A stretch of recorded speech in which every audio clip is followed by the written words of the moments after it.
Hey guys, it's me, Lil Ninja, back with another video, and today we're doing what if Deku had the Omnitrix part 2, and of course this is the part 2 of a redo of past last week, I believe. I'm pretty sure it's past last week, but yeah, if you haven't seen part 1, I recommend you go watch part 1, or else you're not going to know what's happening in part 2. So please, watch part 1, and again, there's no shoutouts for this week, so sorry. And but you guys didn't comment anyway, so you guys should comment on my videos, like the videos, subscribe if you haven't already. Also, if you don't like the video, just watch all my other videos if you can, and I'm not gonna force you to watch them. Without further ado, let's get into this amazingly crafted what if that was made by yours truly, the what ifer himself, Little Ninja. Let's get it.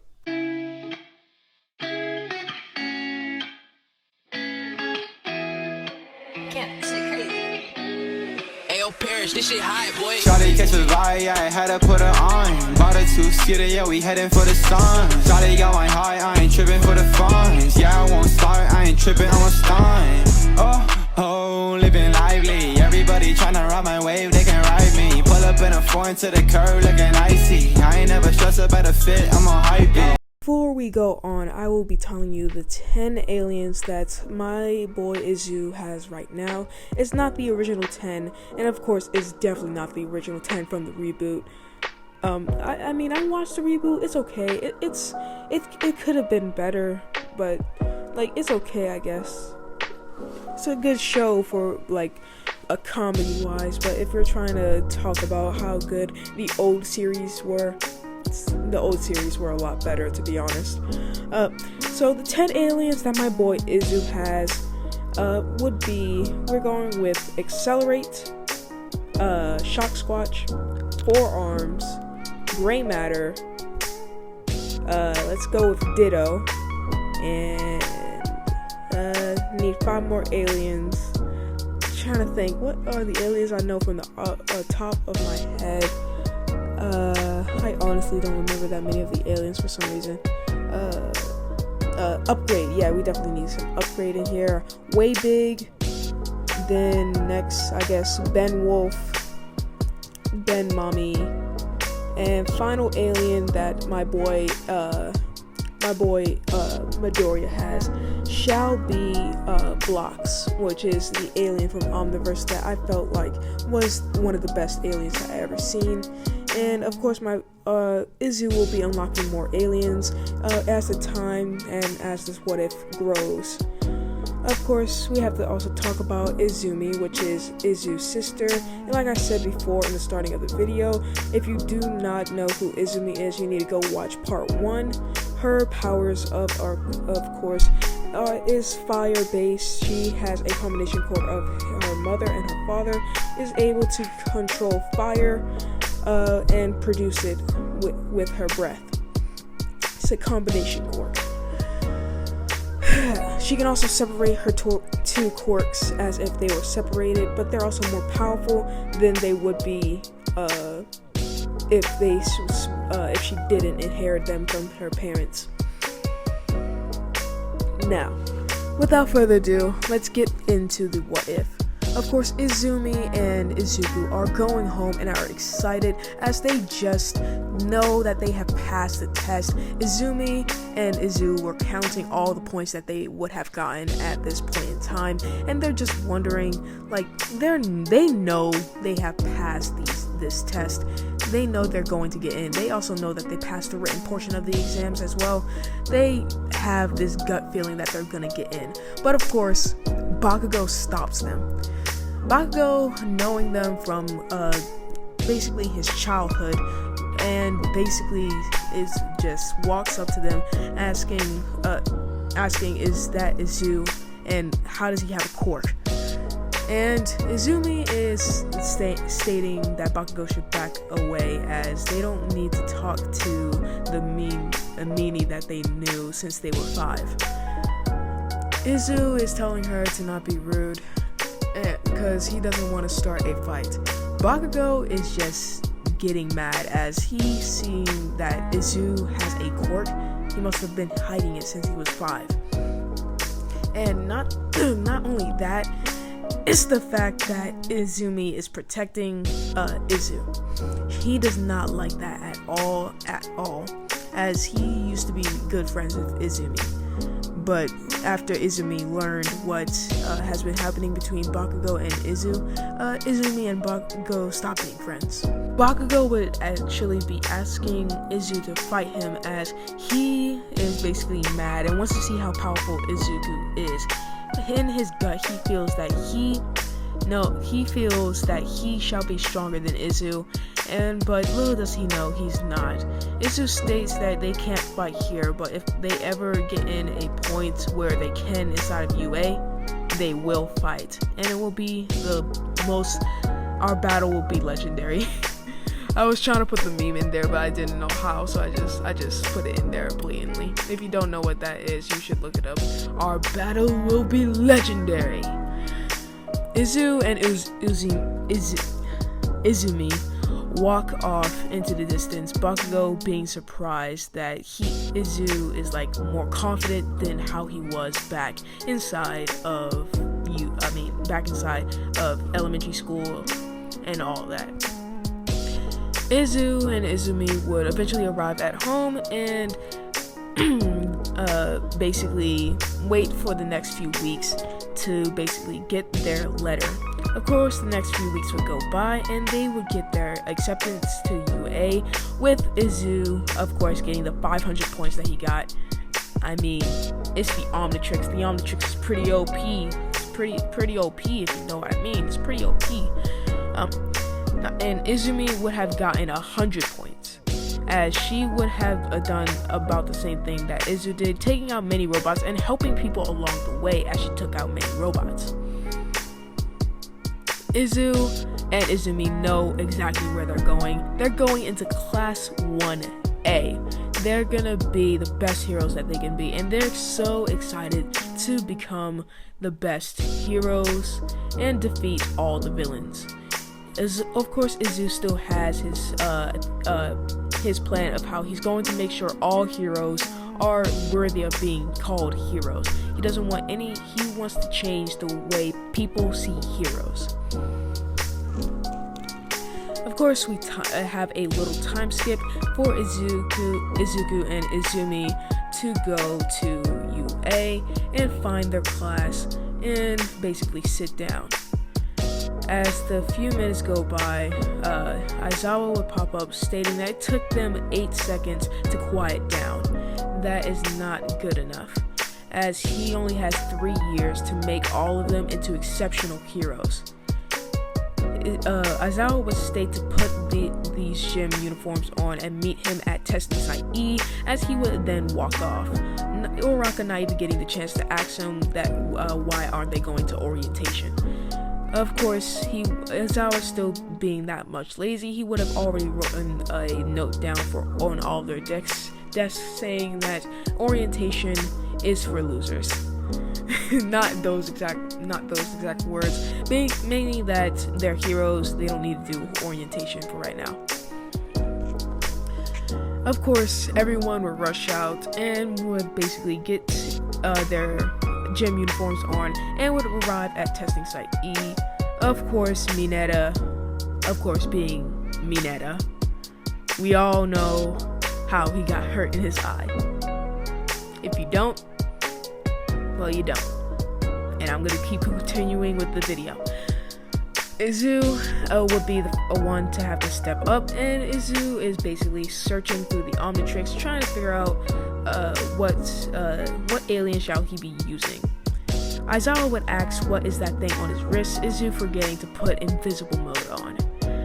Of course, Izu would have to explain that this is basically his quirk, and it's kind of like a mutation quirk in that it can't be nullified, but it's also a mixture of a transformation quirk as well. Aizawa will be dumbfounded, as a transformation quirk combined with a mutation quirk, he must be very versatile. Not to mention all those different transformations we saw inside the room. I forgot what it's called. let's just call it the camera room.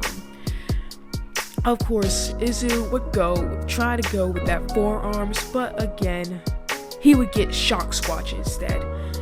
Trying to figure out the best way to use this alien, Izuku would charge up the ball inside of his electricity and keep charging electricity around him until a certain point, keeping this electricity inside of his body. He would have then shot it out with all of his might and basically flung the ball and got it to at least like in the middle of Bakugo and Uraka's numbers. Of course, Uraka getting infinite and Bakugo getting the second highest number, meaning in the middle of that would basically mean Izuku is now the second highest number. I'm giving him I will make sure that sometimes his Omnitrix will malfunction, because if it doesn't, it basically gives him like OP powers even if there's only 10 aliens. That's why I also made the time limit still, because this is still the Omnitrix and this is still Izuku. He doesn't fully understand the alien technology, even though he had it for more than 10 years. I mean, no, not more than 10 years, more than 5 years. Right, more than 5 years? Yeah, let's just say more than 5 years. I don't know how I forgot how old Izuku is. Just don't blame me for that. If you can, this is your chance to put in the comments his age and basically get a shout out for next week, so you can try that at least, because no one has been commenting, so I don't know if you're watching my videos or not. Anyway, Izu getting in the middle of Uraka and Bakugo's score would basically turn back to normal and would go back in line. Aizawa grinning at this, stating that that is one of the most powerful throws he has ever seen in his life. Of course, Mina stating the thing about this is how fun this is going to be. Aizawa would flip a switch and basically state that if this is going to be so fun, then you wouldn't mind if one of you got expelled if they got in last place. Aizawa stating that whoever gets in last place will be expelled from UA. Of course, Midoriya and Izuku and Izumi are on guard about this, so they try their absolute best. Izu not always getting the greatest aliens. So he even got gray matter one time, which would have caused him that round. I'm not going to specify what round it is. You have imaginations, use them. Izu basically getting around first place for most of the part and getting second place tied with Bakugo. Of course, that would mean Mineta is in last place, and unfortunately, since I really don't want Mineta to be inside of this what if, Mineta is expelled. Yep, Mineta is gone. He doesn't exist. He is expelled from UA, and a person from Class 1B will be replacing Mineta. You can either you can put in the comments who you want this new person to be, or I can pick, and I really don't want to pick, so please comment. Like I said, comment. If you comment, then I'll be happy, maybe. Yeah. Izu would basically how do I put this? Be happy that he has passed, and this would be the first test that he has gotten for a long while. Now, I'm gonna take a little bit of a break, but you guys will not notice the break that much. In this part, I will try to get both the USJ and the hero training inside of this part. If I don't, then USJ will have to be put on into the next part, and it will either be half between this part and the next part, or it will just not be. It will just not be in this part, and all of that will be in the next part. And if it is all in the next part, I'll try to make like the USJ attack like 10 minutes at least, so that way I don't have to focus on whatever is after the USJ. So without further ado, let's get back into the what if. Izumi and Izuku will have a little time skip with this.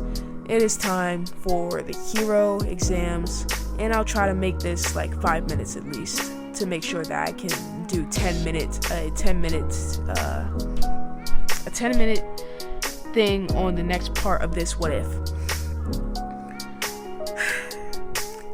Izuku, of course, we hear stomping throughout the UA building as big steps will be coming towards Class 1A.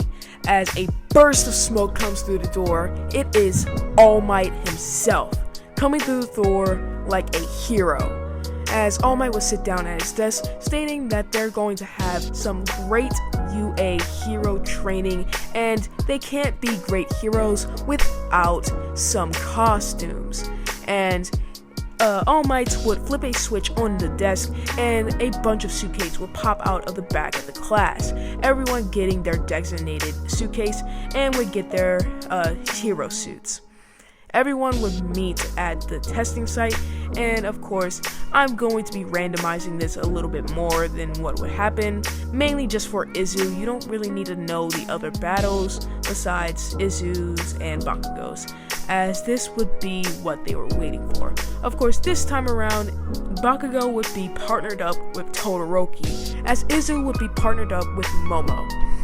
I'm putting these two because I think I can do some good things with these courses, even though I'm making the story off the fly, off the top of my dome, which is why I don't always remember some of the stuff I put in the videos sometimes, which is why whenever I make a video, I have to watch the part that I did before. So, and I don't like that. So sometimes I just have to remember. Izu would basically go over a plan with Momo, stating that they will have to find the bomb first, stating that if Bakugo comes rushing down, that he can deal with Bakugo and take him down easily without sustaining without getting the building damaged as much as possible.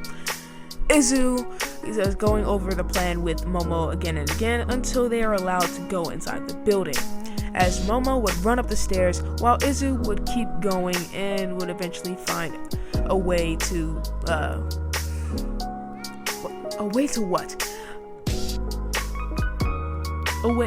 would find Bakugo. That's what I'm gonna say. Bakugo finding Izu first, he would start ranting about how Izuku has been hiding his powers from him all along, and Izu is backing up with some of the old memories that he had of Bakugo resurfacing. But of course, Izu would not back down completely and would start getting his confidence back up. With this, Izu would be ready and would activate his Omnitrix, going into, you guessed it, Blocks, which is one of my favorite aliens, and would transform instantly. Blocks being one of his most powerful Blocks being one of his most favorite transformations, and him analyzing all of his aliens like they were basically different heroes. He knows exactly what the best way to get Bakugo to calm down, with a regenerative blocky formation that is also organic for some reason. Izu would lunge at Bakugo and would start creating a bunch of blocks around him, starting to build himself around Bakugo, trying to get him to calm down. But of course, it is not working, as Bakugo is just blasting through Izuku's body, but Izuku is regenerating pretty fast and trying to create enough blocks to keep him sustained. As Izuku would finally subdue Bakugo, and Momo would get the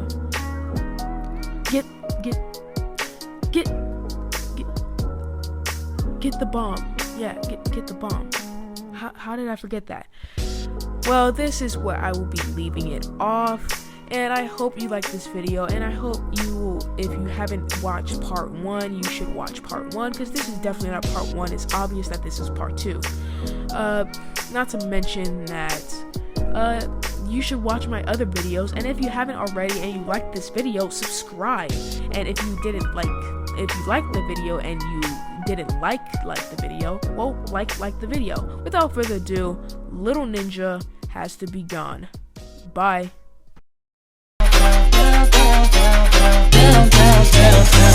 down, down, down, down, down, down, down, down, down, down, down.